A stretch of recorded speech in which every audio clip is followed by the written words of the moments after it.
Hi, class. Good to see you all. I hope you're having a good first week. So this is our third lecture for astrobiology. Today we're going to finally get out into the universe and start talking about things. So we're going to talk a little bit here at the beginning about how we're going to approach some of the kind of difficult things we're going to have to communicate with each other. Okay, so I got a little bit of Cookie Monster t-shirt for all you here today, but we're going to do a little bit of slides here, and then we'll go on to the second part of the lecture. So I want to talk about the way we talk about things and the way we communicate things in science. That's an issue that we as scientists have to deal with all the time, but it's something that we also, as explorers of this topic together, are going to have to come to grips with. Okay, so what we'll do is I want to talk a little bit about cognitive dissonance. We'll talk a little bit about language and how we use it in science. And then I want to talk at the end about these three words, which are words that we'll use quite a bit over the quarter here: model, fact, and theory. So cognitive dissonance is that kind of brain reeling feeling that you have anytime you see something, or you're told something, or you experience something that is far outside the ordinary or far outside the norm that you would expect based on your natural intuitive responses, your natural instincts, your deeply held beliefs, your previous experiences, anything like that, right? That dissonance is the world didn't behave the way you expected it to, or the world doesn't look the way you expected it to when you went out and looked at it. So a kind of classic example, if you go read about cognitive dissonance, they'll tell you is when you see someone smoking, or if you're trying to deal with the fact that you smoke, even though you know that it's bad for your health.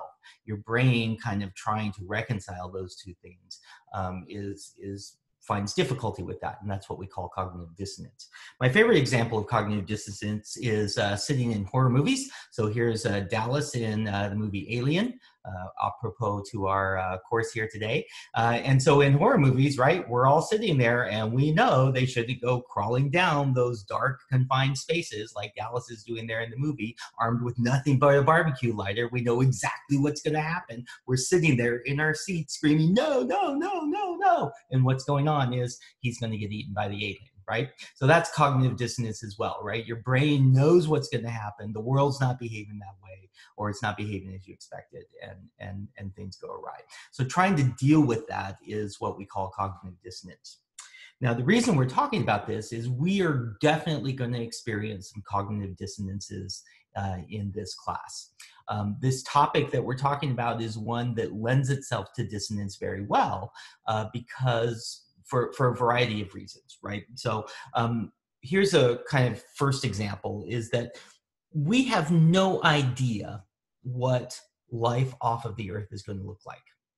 Okay, and so that means we don't have any preconceived expectations based on information, based on data. We don't have any preconceived notions of where we should look based on data, based on information, right? We know nothing about how we're actually going to find, recognize, discover, characterize, identify life at all.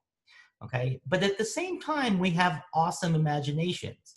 And if I set as an art exercise for all of us to draw a picture of an alien, then every person in the class would be able to do that. And we have awesome imaginations.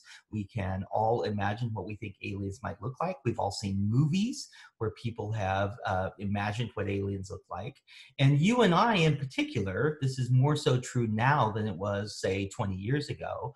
We exist in a world where our artists are so good and our digital technology is so good that we can make anything we can imagine seem real.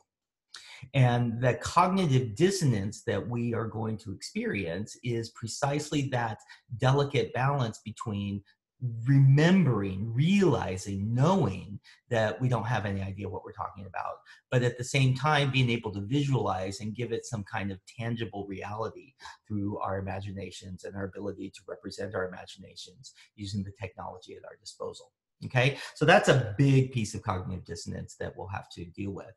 The other piece is that we're going to have to always be very clear and honest about what the data is and what observations we have and what they imply about the universe. Okay, that's the foundation of the way science works. Okay, but the dissonance that we're going to have with this topic in particular is the fact that in order for us to begin talking about the search for life, scientific discipline that doesn't have any data at its disposal, you have to go way out on the edge and you have to speculate wildly about things that we have no knowledge of.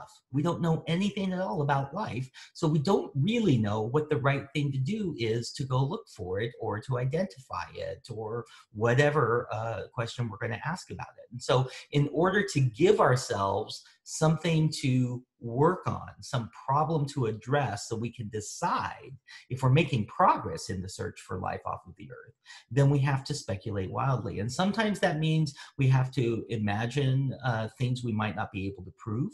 Maybe we imagine life's based on some other chemistry than life is based here on earth. Or we have to speculate wildly about things we may not be able to prove, like the amount of life there might be in the universe, which is something that we talked about last time when we were talking about the Drake equation. Okay, so we're going to constantly be in this tug of war between needing to speculate wildly and needing to be honest about what we know and what we don't know, what the data tells us. Okay, and so there's often a little bit of trepidation and fear about that, particularly when you're in science classes, because we've been trained our entire lives in science classes that there's a right answer and there's a wrong answer. You don't want to say things that are wrong and you don't want to be wildly speculative. You want to kind of answer things using the tools of science, using the scientific method in the ways that you've been taught to. But in this game, sometimes we're going to have to step really far outside our comfort zone in that. And that will cause us a little bit of brain trauma as we're thinking about this. Okay, so the question is, how do we deal with this? And part of the way you deal with it is you keep it forefront in your mind that these are the issues you're going to have to face up to all the time. Every time you make a statement, every time you make a comment, anytime you write something down, anytime you make an assumption, you need to look at what you just did and say, am I speculating? Am I guessing? Did I base this on data? How accurate is the data? Is it trustworthy? Is it not? And the answer to any of those questions can be yes or no. And it doesn't matter if they're yes or no. What matters is that you're honest about what you did. That's the only way we make progress, okay? And one of the ways we keep ourselves honest is we actually work together, right? Science is not a solo endeavor. It's a team sport. There is a huge scientific community. There's lots of people who work on these sorts of things, and we're all going to work on this together. And so one of the ways we keep ourselves honest is anytime we have an idea, anytime we think of something, anytime we do something, we put that idea out there and we ask our colleagues, what do you think? Because they will think different things about it than we do.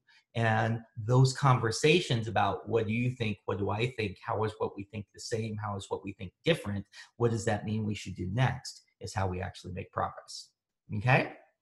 Okay, so if we're going to talk to ourselves, then that brings us to the kind of central problem, which is that talking to each other means we have to communicate with each other. And communication is very difficult in science because language, words like I'm using with you right now, are not always up to the task of defining things and describing things with the precision and accuracy that we need them to for us to understand what we mean precisely when we're talking to each other.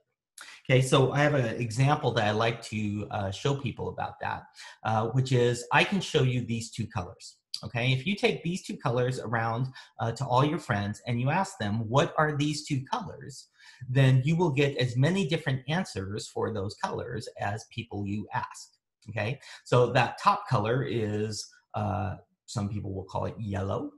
Some people will call it green. Some people will call it neon. It's safety vest yellow, or fire engine green is what I grew up calling it, because they used to make fire engines that color when I was a kid. So that's not a useful necessarily bit of information. If one person calls it yellow green and another person calls it neon green, what does that mean? By and large, if someone says those two things, you might get in your brain close to that color, but you may not know exactly what that color is. Similarly, if you look at the lower square, right, some people will call that yellow. Some people might call it orange. Some people might call it yellow-orange.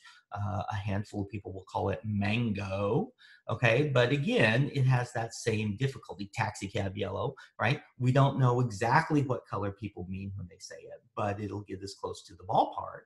Is that good enough, or do we need to know the color more accurately? Okay, so the way you get around these things, right, is you develop standards. That the standards are a way of communicating the information where it is exact and precise what you mean. And in the case of colors, we have standards. Those of you who are in digital media and illustration and print will know of these standards. They're called RGB or CMYK. And so that's a red, green, blue. How much red, green, and blue do you mix to make a color, or how much CMYK, that's cyan, magenta, yellow, K is luminosity, do you blend together to make these colors, okay? You know, if you don't want to be a computer nerd and know those, there's also things like Pantone colors. Pantone colors also are a standard that you can use to identify colors by, okay? So we have this problem all the time in science, and when scientists are talking to each other, we usually are pretty good about working through what we mean when we say something. If I'm talking with one of my colleagues and I say something to them and they don't know exactly what I meant by that, they will stop me and they will ask me, do you mean this or do you mean this? I'll be like, I didn't mean either one of those things. I meant this. And they're like, okay, we're on the same page. And then we'll keep going. And I'll do the same thing to them. The problem is really exacerbated when we're talking to people who are new to our science, like me talking with you, or when we're talking to the general public. So, you know, you and I are going to learn a whole bunch of stuff, and you're going to, you know, tell it to your parents over dinner, you know, on the weekend or something like that. And when you're not invested in the same language and the same technology as me, that as in the same language and the same vocabulary as me, then when you say something to someone, they may or may not understand exactly what you mean. And with the lay public in particular, this is an issue because we mean very specific things by some scientific terms, which have slightly different or sometimes dramatically different meaning in the public eye. Okay, so this is a very famous table that those of us who talk about science communication often show. It's in your book, or a version of this is in your book. It comes from this original paper by Somerville and Hassel, which was about how we talk to people about climate change, okay? And we're gonna talk about climate change a little bit later in the course when we talk about exoplanets. But you can see words on here that we use in science all the time, and you can see how they mean something different for the public than they mean for us. So if you go about halfway down this list there, you'll see that word uncertainty, right? For scientists, uncertainty means something very specific. It means I took a measurement, I used a thermometer to measure the temperature of the water I found on Europa, okay? And the thermometer is only so accurate. It can measure the temperature to plus or minus 1/10 of a degree. So the temperature of the water, when I measure it, is whatever the temperature is. Let's say it's 10 degrees plus or minus 1/10 of a degree. Okay, uncertainty is the size of your error bars, the error in your measurement. But when you say uncertainty to someone in the general public, it means you're not sure or you're ignorant about the measurement that you just made, which of course is not what we mean at all. We know how hot or how cold the water was, okay? So there are many words like this we will encounter. They mean very specific things. And my charge to each of you is, as we go through the course, when we say something, when I say something, you are almost certainly going to hear it one way. And you should always be thinking, what did he really mean? What did Larson really mean when he said that? And then if you need clarification, please ask me. That's what we do with our scientific colleagues. So I would like you to clarify things that you're uncertain about, okay? But here at the beginning, I want to talk about 3 words because we're going to start using them over and over again as we talk about astrobiology. So the first word is model, okay? So what do we mean? What do we scientists mean when we use the word model? So what we mean by model is a description of how the world works that has predictive power. And that last part is really important. It's a way of me thinking about anything going on that I can say, if I wait 5 minutes, I know what's going to happen next. Okay, so the classic example of a model might be to describe gravity. Okay, so a model for gravity is that anything I drop falls towards the earth. Okay, that's a model. Now, the way I just described it, I described it using words. That's a qualitative model. Okay, but I can also make a quantitative model that would allow me to calculate things about how something falls if I drop it and it falls towards the earth. Okay, now the important thing to remember about models is that humans make up models to describe nature. Models are not nature themselves. Models are a way you and I describe nature. Gravity exists, it's definitely there. But the way we talk about gravity, the way we model gravity, the way we give ourselves predictive power about gravity is the way we describe what's going on. I take a rock, I let it go, it falls to the earth, always. That's our model for gravity. Gravity exists whether or not I have that model in my head or not. Okay? Now, the next word I would like us to remember is the word fact. Okay, and there's a lot of debate, especially these days in our society, about what facts are. There are objective facts, okay? And the definition of fact here that we're going to use is a fact is something that has been repeatedly observed and is supported by a preponderance of evidence, okay? So our model was rocks fall towards the ground, okay?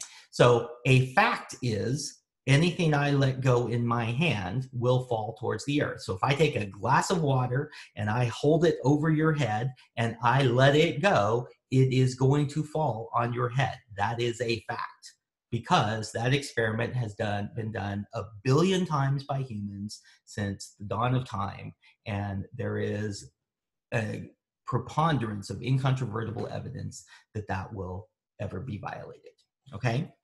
Now, the thing to remember about this is that models are created by humans to describe facts. We see things fall every time I let go of it. So I created a model to describe gravity to explain the fact that every time I let go of a rock or every time I let go of a glass of water, it falls. Okay? Now, the last word that I want to point out is this word called theory.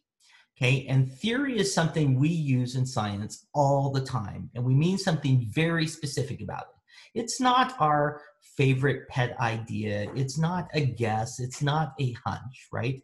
A theory is a quantitative model that has been tested so extensively that its predictions are never in doubt. Okay, and so following our gravity example here, we talk about Newton's theory of gravity or Einstein's theory of relativity, right? These are mathematical quantitative models that have never failed to explain observations in the universe. Okay, and so very often we will use language where we call these things laws of nature, right? There is a law of nature called gravity, and it is Newton's universal law of gravitation. Nothing we have ever seen in the solar system violates Newton's universal law of gravitation. It is absolutely trustworthy for sending satellites into orbit, sending astronauts to the moon, predicting how comets are going to fly around the sun, talking about asteroids in the asteroid belt, whatever. It works in every instance, and we trust it without fail. Okay, and so that's what we mean by theory or law of nature.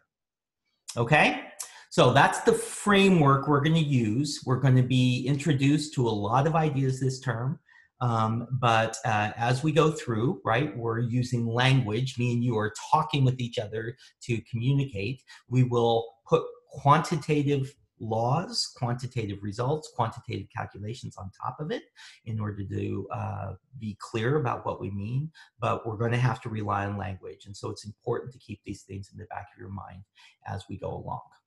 Okay, so I think that's all I'm going to say for right now. So good luck. We'll do another lecture video for this hour. And otherwise, I'll talk to you on email and see you on Canvas. Have fun, everybody.